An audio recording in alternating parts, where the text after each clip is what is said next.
Now, let's talk about something that's been on everyone's minds: climate change. It's a hot topic, no pun intended, but there's this lingering doubt about the information we get from the mainstream media. Some folks wonder if there's some influence at play, making it hard to separate fact from fiction. One gripe people have is with world leaders who champion green energy but hop on private jets to attend climate summits. It's a bit contradictory, right?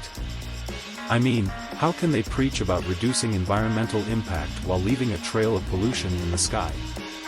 And then, the head of the European Central Bank, ECB, throws in his 2 cents. He warns about the impact of climate change on banking.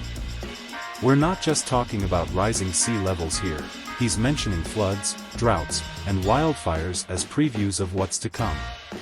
It's like Mother Nature is giving us a sneak peek of her not-so-friendly future plans. Now, the ECB claims it's on the ball.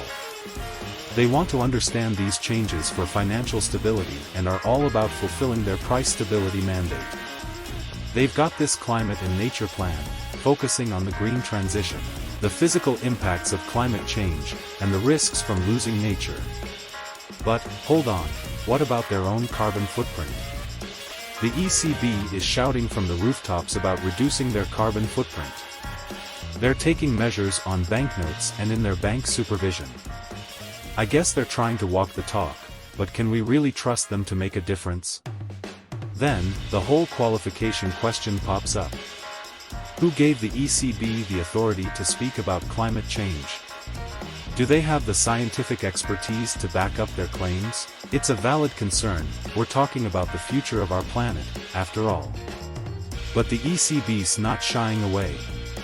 The vice chair of their supervisory board is acknowledging the challenges in transitioning to a green economy.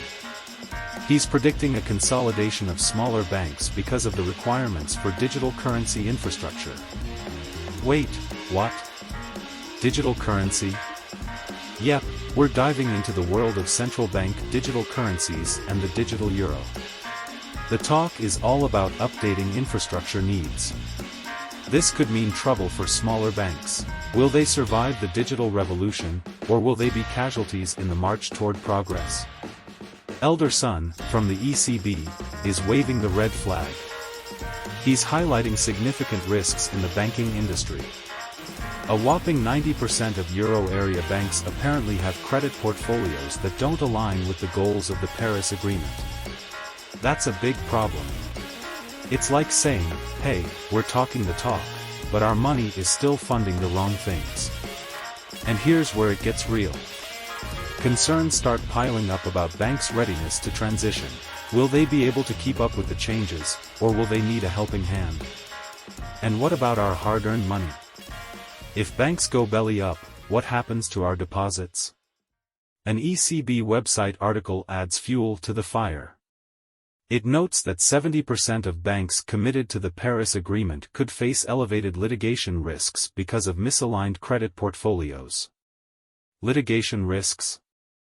That sounds like a legal mess waiting to happen. So, in a nutshell, we've got traditional cash, those banknotes in your wallet, being portrayed as villains contributing to climate change. And now, banks are on the brink of a high-risk transition to a green economy. The buzz around town is that this might lead us straight into a cashless society. It's a roller coaster of concerns and fears, my friends. We're worried about the environment, our money, and whether the institutions in charge really know what they're doing. The stakes are high, and the road ahead seems rocky. Are we ready for this journey, or are we just passengers being taken along for the ride? Only time will tell.